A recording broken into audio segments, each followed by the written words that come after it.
আচ্ছা বন্ধুরা, কখনো কি ভেবেছেন একটা দিন যদি মোবাইল ছাড়া থাকতে হয় তাহলে কেমন হবে? আজকের দিনে আমরা সকালের ঘুম থেকে উঠেই প্রথম যেটা হাতে নিই সেটা হলো ফোন। ঘুমাতে যাওয়ার আগে শেষ জিনিসটাও ফোন। গেন জেড মানে যাদের জন্ম 2000 সালের পর, এরা সবচেয়ে বেশি আক্রান্ত এই মোবাইল আসক্তিতে। আজকের ভিডিওতে আমরা জানবো মোবাইল আসক্তি কীভাবে আমাদের জীবন নষ্ট করছে, এর পিছনে বিজ্ঞানীরা ব্যাখ্যা কী, আর সমাধানই বা কী হতে পারে। আসল সমস্যা, প্রথমত মোবাইল আসক্তির ফলে পড়াশোনার ক্ষতি হচ্ছে। ছাত্রছাত্রীরা বই হাতে নিলেও মাথায় ঘুরছে কে মেসেজ দিল, কে নতুন পোস্ট করলো, কে ভিডিও শেয়ার করলো। দ্বিতীয়ত ঘুমের ক্ষতি, রাত 2টা-3টা পর্যন্ত স্ক্রল করতে করতে সকালের ক্লাস বা অফিসে ফোকাস হারিয়ে যাচ্ছে। তৃতীয়ত চোখের সমস্যা, মাথা ব্যথা আর একাগ্রতার অভাব। এমনকি পরিবারেও সমস্যা হচ্ছে, একসাথে বসে থাকলেও সবাই ফোনে ডুবে, কেউ আসলে কারো সাথে সময় কাটাচ্ছে না। মনোবিজ্ঞানীরা এই অবস্থাকে বলেন nomophobia, no mobile phone phobia, psychology brain effect. এবার আসি বিজ্ঞানের কথায়। মোবাইল ফোন আসক্তি আসলে মস্তিষ্কে ড্রাগের মতো প্রভাব ফেলে। যখন ফোনে একটা নোটিফিকেশন আসে তখন আমাদের মস্তিষ্কে ডোপামিন নামে এক ধরনের রাসায়নিক বের হয়। ডোপামিনকে বলে হ্যাপিনেস হরমোন। প্রতিবার নোটিফিকেশনের এলে আমাদের ব্রেন ছোট একটা পুরস্কার পায়। ফলাফল, আমরা বারবার ফোন চেক করি। এভাবে ব্রেন নতুন অভ্যাস তৈরি করে, যেটা ভাঙা খুব কঠিন। এছাড়া ফোনের কারণে আমরা অ্যাটেনশন স্প্যান বা মনোযোগ ধরে রাখার ক্ষমতা কমে যাচ্ছে। আগে আমরা 20 মিনিট মন দিয়ে একটা কাজ করতে পারতাম, এখন 2 মিনিটেই মন অন্যদিকে চলে যায়।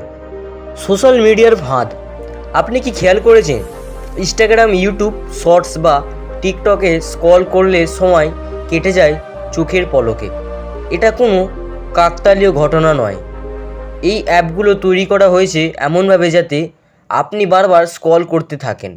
একেই বলে ইনফিনিট স্ক্রল ডিজাইন। এছাড়া লাইক, কমেন্ট আর ফলোয়ার, এগুলো মস্তিষ্কে মিথ্যে ভ্যালিডেশন দেয়।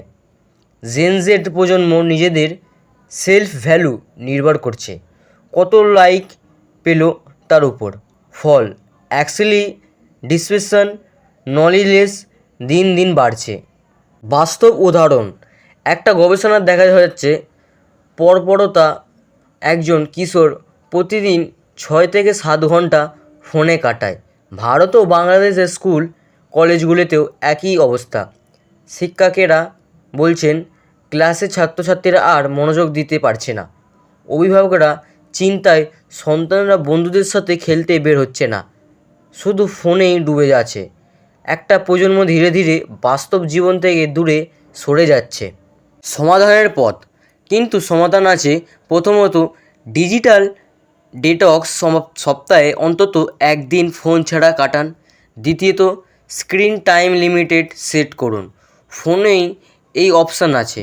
তৃতীয়ত পরিবারে একসাথে সময় কাটানো ফোন ছাড়া। চতুর্থ পড়াশোনার সময় মোবাইল ব্লকার অ্যাপ ব্যবহার করতে পারেন। পঞ্চমত মেডিটেশন, ব্যায়াম আর বই পড়ার অভ্যাস করুন। এই ছোট ছোট অভ্যাসই জীবন বদলে দিতে পারে। পেরেন্টসদের করণীয়, অভিভাবকদের জন্য কিছু টিপস। প্রথমত সন্তানদের উপর চাপ সৃষ্টি করবেন না, বরং বোঝান কেন ফোন কম ব্যবহার করা উচিত। দ্বিতীয়ত পজিটিভ এক্সপেরিমেন্ট দিন। বাবা মা যদি সারাদিন ফোনে ডুবে থাকেন তাহলে সন্তানও তার সাথে তাই শিখবে। তৃতীয়ত পরিবারের নিয়ম করুন, খাওয়ার সময় বা ঘুমানোর আগে ফোন নয়।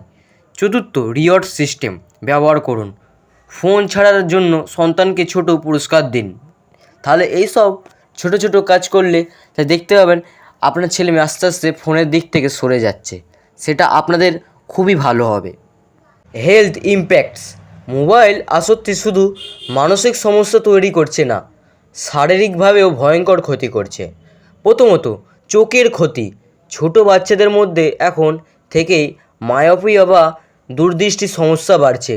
দ্বিতীয়ত, ঘাড় আর মেরুদণ্ডের ব্যথা, যাকে বলে টেক্সনিক সাইড্রোম। তৃতীয়ত, ঘুমের সমস্যা। রাতে ফোনের ব্লু লাইট আমাদের মেনটেনের হরমোন নষ্ট করে, ফলে ঘুম আসে দেরিতে, সকালে উঠতেই কষ্ট হয়। চতুর্থ, সুতলতা। অনেক কিশোর কিশোরী ফোন হাতে ঘন্টার পর ঘন্টা বসে থাকে, ফলে শরীরচর্চা হয় না। সর্বশেষে মানসিক চাপ। সারাক্ষণ অনলাইনে থাকা, তুলনা করা, ভ্যালিডেশন খোঁজা মানসিক স্বাস্থ্য নষ্ট করছে। টেক কোম্পানিগুলোর ভূমিকা। এখন প্রশ্ন আসে, দায় কার? আমাদের নাকি টেক কোম্পানির? ফেসবুক, ইনস্টাগ্রাম, টিকটক, ইউটিউব এরা ইচ্ছা করেই আমাদের আসক্ত করেছে। তাদের মূল লক্ষ্য হচ্ছে যত বেশি সম্ভব আমাদের সময় কেড়ে নেওয়া, যাতে তারা বেশি বিজ্ঞাপন দেখাতে পারে। অ্যালগরিদম এমনভাবে ডিজাইন করা হয়েছে যে একটার পর একটা ভিডিও পোস্ট আসতেই থাকবে। এমনকি নেটফ্লিক্সের ফিচার নেক্সট এপিসোড অটোপ্লে, এটাও আসক্তি বাড়ানোর কৌশল। আমরা যদি বুঝতে না পারি, তবে আমরা নিজেরাই টেক কোম্পানির শিকার হয়ে যাব। ভাই, সচেতন হওয়া জরুরি। ব্যবহার করব, কিন্তু ফাঁদে পড়ব না। ভবিষ্যতের দিক নির্দেশনা। শেষে আসি ভবিষ্যতের দিকে। জেন জেড, এখন টিএনজি, আগামী দিনে এরা সমাজের মূল চালিকা শক্তি। যদি এখন থেকেই ফোনে ডুবে থাকে, তবে সৃজনশীলতা কমে যাবে, উৎপাদনশীলতা কমে যাবে। কিন্তু যদি সচেতন হয়, ফোনকে কেবল শেখার কাজের আর যোগাযোগের জন্য ব্যবহার করে, তবে এই প্রজন্মই সবচেয়ে স্মার্ট আর টেকনোলজিক্যালি এগিয়ে থাকবে। স্কুল, কলেজ, পরিবার আর সরকার সবাইকেই একসাথে কাজ করতে হবে, তবেই এটা কিন্তু সম্ভব হবে।